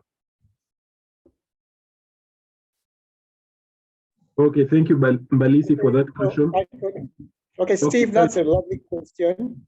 Can I proceed with the answer? Yeah, you can proceed.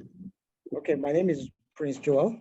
Okay, so this question, it's very, very, very topical. Even here in Nigeria, we already have begun a campaign among our smallholder farmers on the need to preserve our traditional seeds, because over time, there's a rise in, these hybrids, as they call them, for the want of high yield, as against, the cultural seeds that we have. People have migrated from using the previous seeds that we have.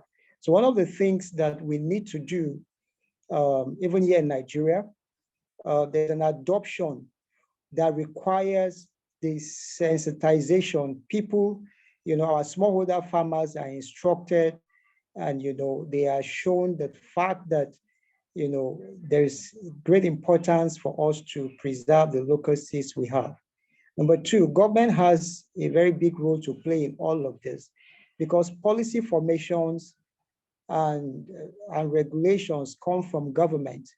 The private sector only implements what the government has, prescribed.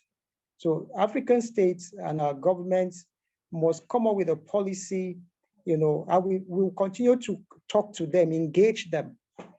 In 2018, we launched the African Farmers Open Day as an organization to be able to create awareness, on digitization and youth involvement.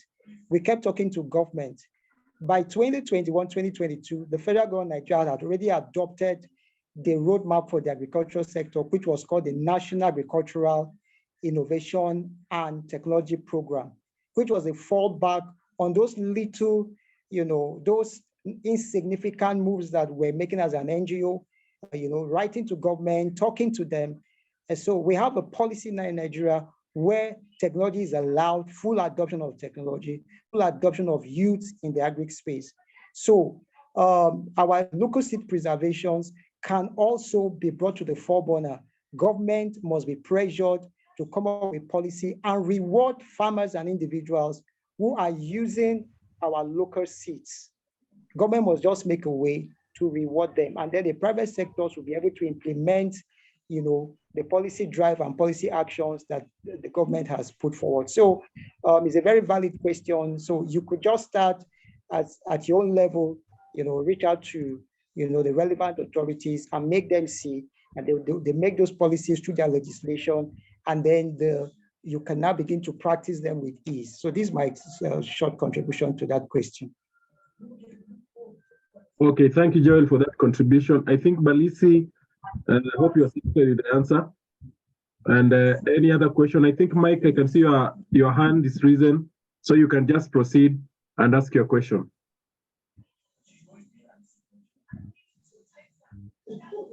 Mike, please unmute and ask your question.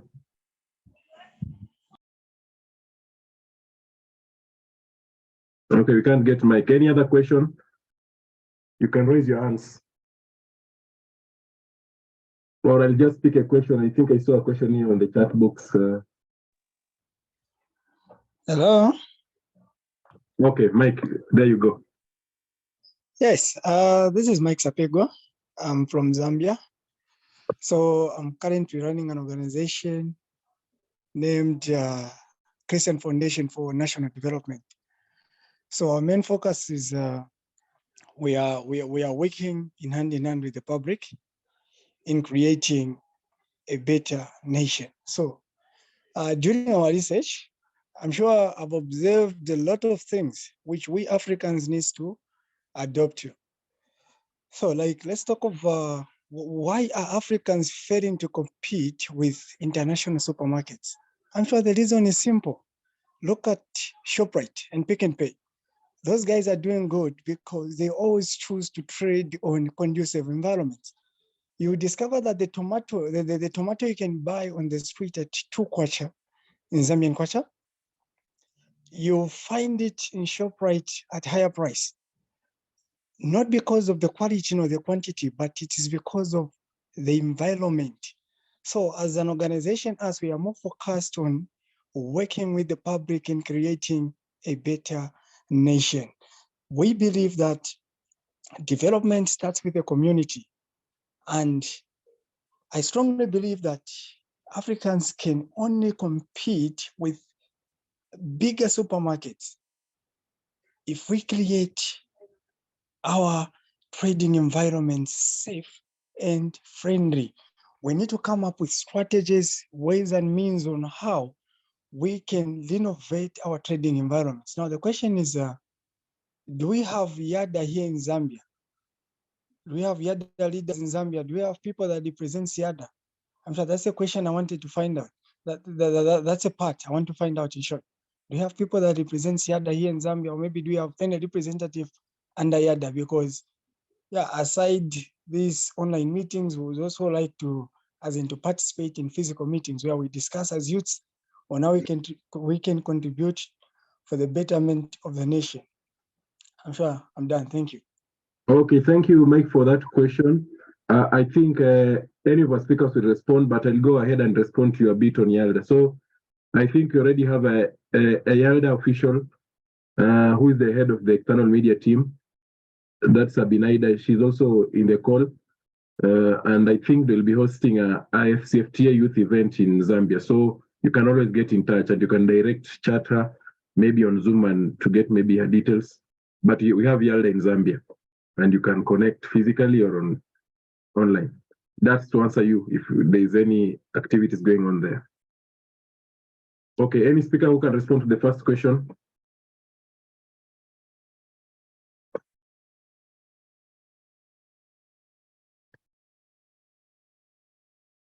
Any speaker?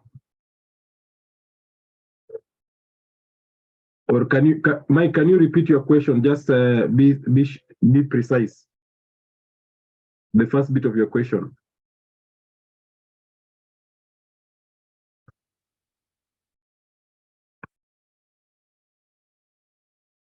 Okay, Kennedy Okonda, you can unmute and ask your question.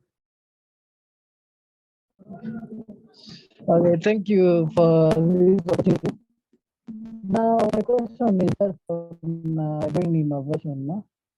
And now that transportation is a significant contributor to green emissions, what can we promote sustainable solutions? Thank you.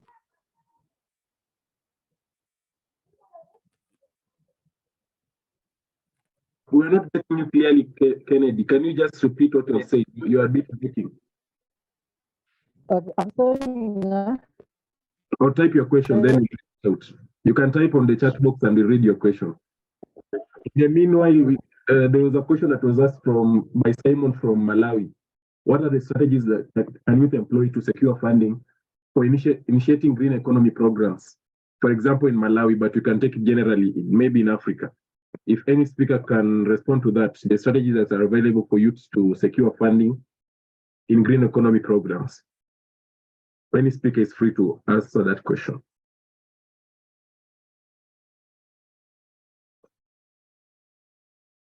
Sorry, just repeat that question, Valencia. Okay. The question was that what are the strategies can youth employ to secure funding for initiating green economy programs? He was specific about Malawi, but you can just answer it generally because we are all of the same, like just the entire continent, same challenges, and you can find some same solution, of course. No, yeah. I think when we talk of strategies and ways you can position yourself for financial support, Ode highlighted some, Chinedu also highlighted some, and I also touched on a bit. I think it's about, being in a position to actually, pitch. I think Ado talked of, incubations, and I talked of mentorship. Mentorship is actually very key, and incubation is also actually very key, and attending accelerator sessions. those could be some of the strategies as youths, you know, you try to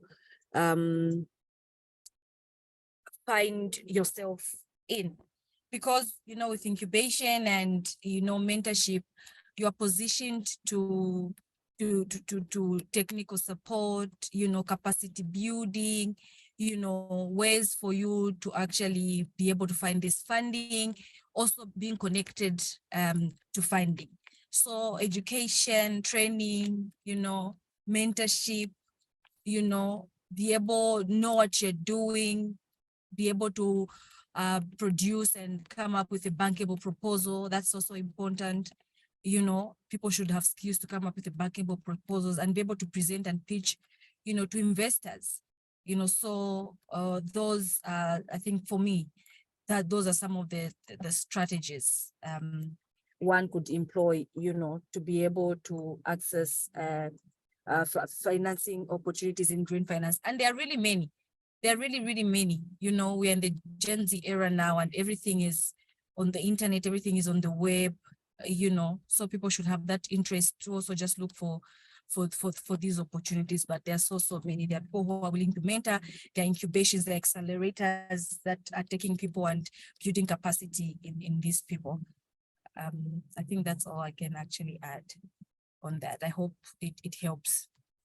Okay, thank you, Philippa, for that contribution. I think, Abdel, you also have, you want to add on that? You can please go on. Yes, it is a very key issue to find financial and technical assistance to build capacity of the youth in all Africa. So I just have in hand the phenomena of immigration that African from sub-Sahara, they are moving to the north in the perspective to jump to Europe. So 80% of them stay in Morocco, in the region of Tangier, close to Ceuta, the Spanish location in North Africa. So we find then thousands and thousands of sub-Saharan Africa. Morocco have a political contact with the European Union to manage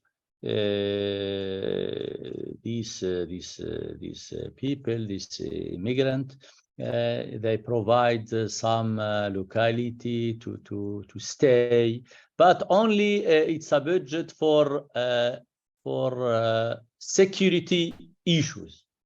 So now, instead of these young people stay there 1, 2, 3 years, dreaming to jump the Mediterranean to Gibraltar and go to Spain, Germany, or France.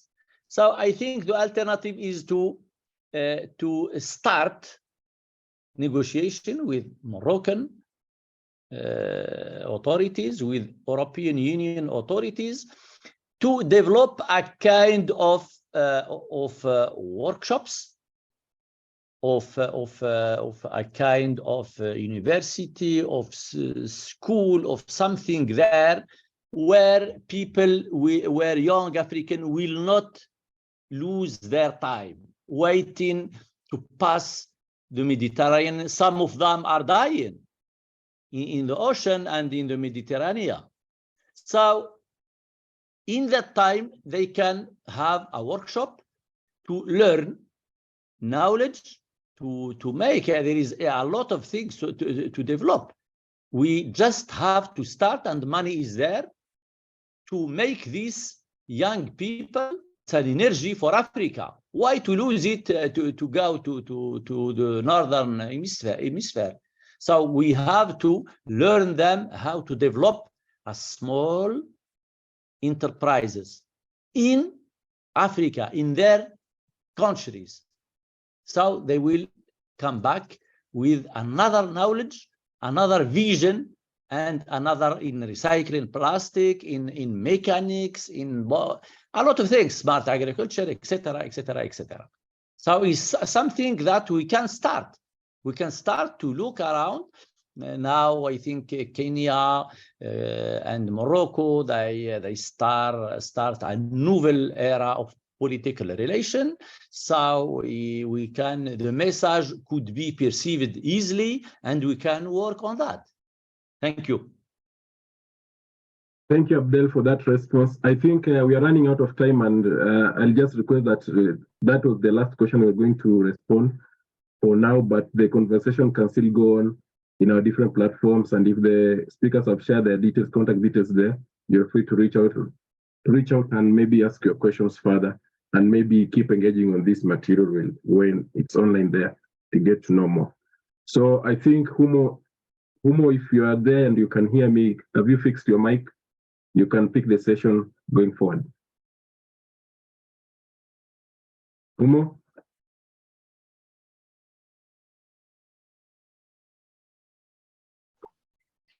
Okay, there you go. Please proceed.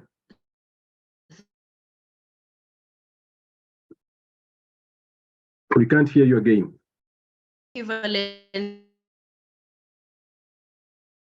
Unfortunately, your mic is still not working. So, yeah, we can still hear you. You're still breaking from your end. I hope I'm audible.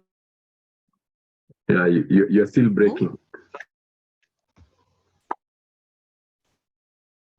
Okay, I think I'll just proceed. Humo, I think your mic still has an issue, or maybe it's your network.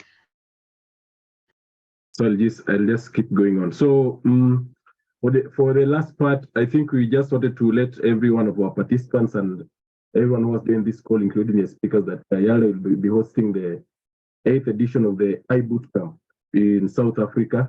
That's from 27th September to October 1st at the Future for Africa Center in the University of Pretoria.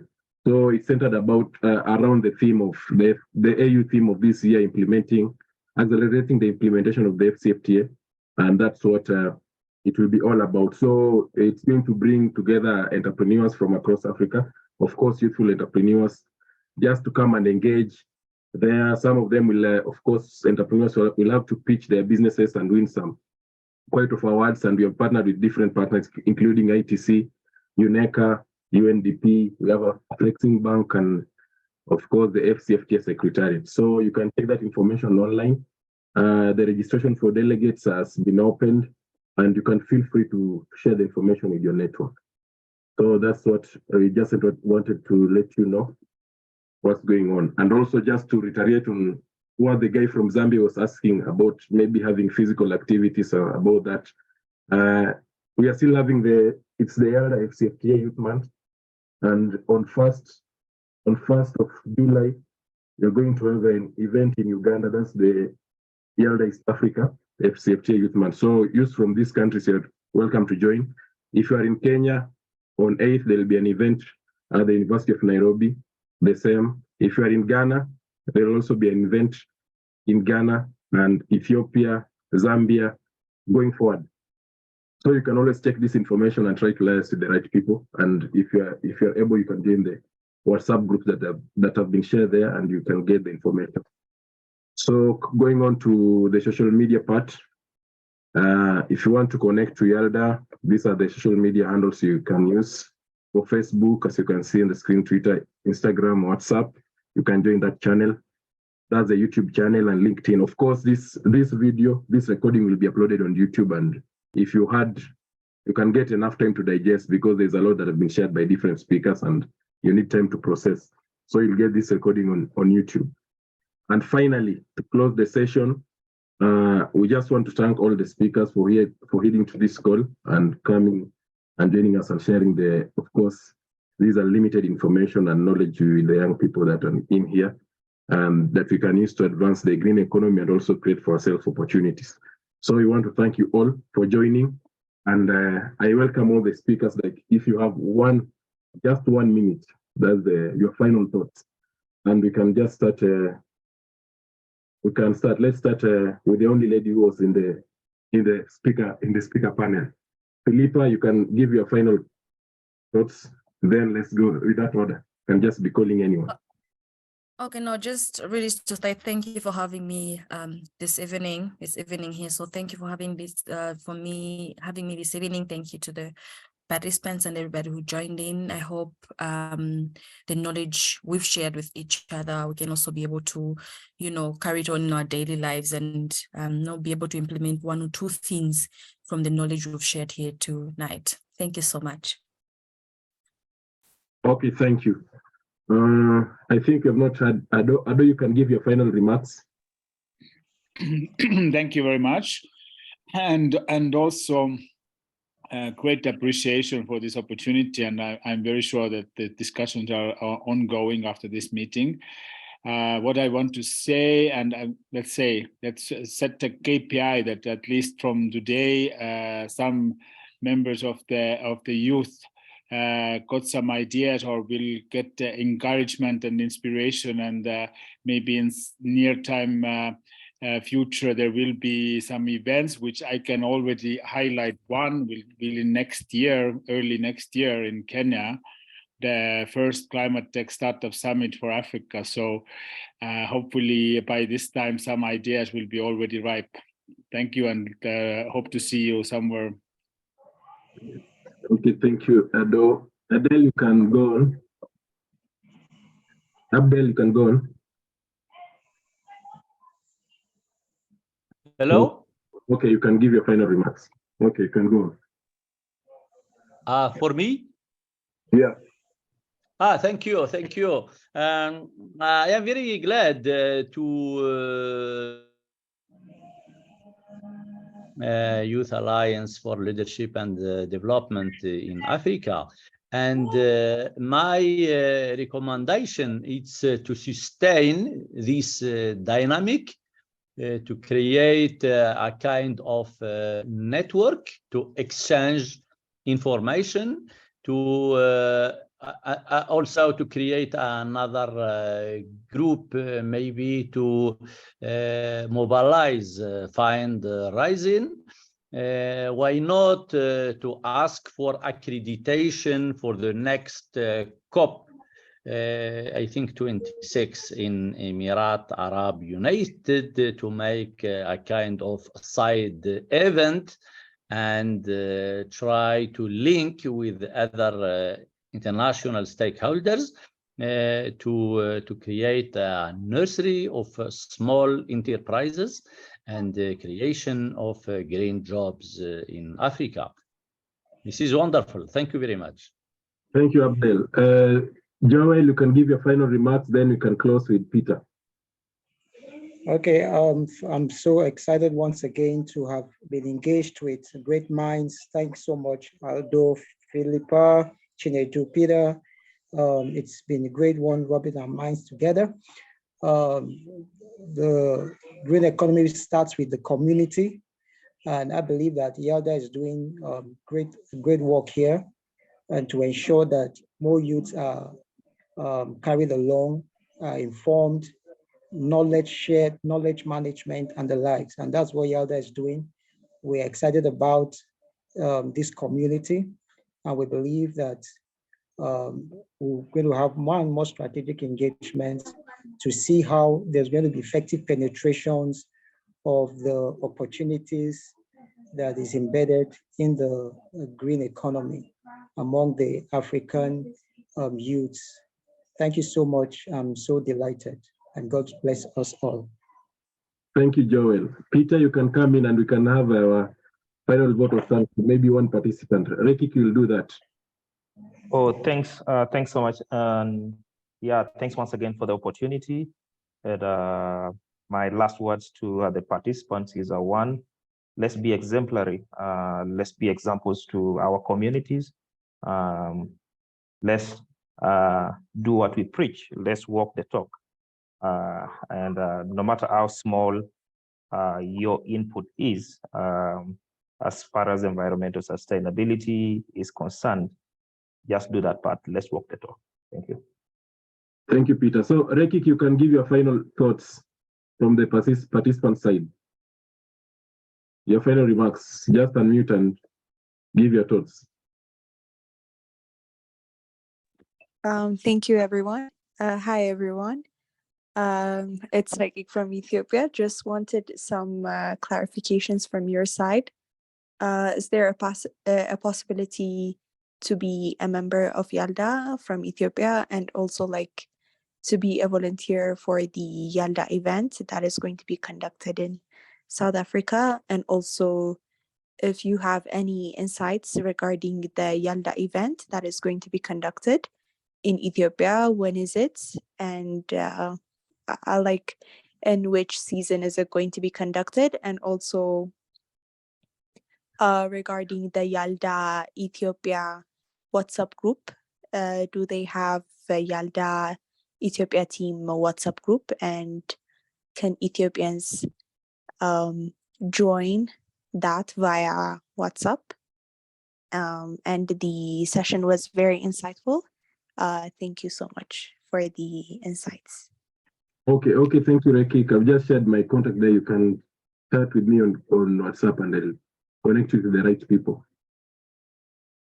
Okay, I think from there we are done. Unless, Sally, what did you want to say? Is it a closing remark or a question? Because you're not picking questions. Yeah, it's just a closing remark. Okay. Yeah, that I want to do. I'm so excited. If I can recall, during the time when we start Yalda, it was at 2002. And today the level at which Yalda has achieved is also grateful to me, and I will continue to be a member of Yalda and also to promote youth as we have the intention to liberate Africa from poverty, eradications, and also to inspire some youth in the area of innovations. So I would like to say thank you, the speakers, for the job well done, though I was facing some challenges in the area of the networking. Okay, thank you, Saliu, for that remark. And at this point, we are going to stop the recording and close the session. Thank you all. Have a good time.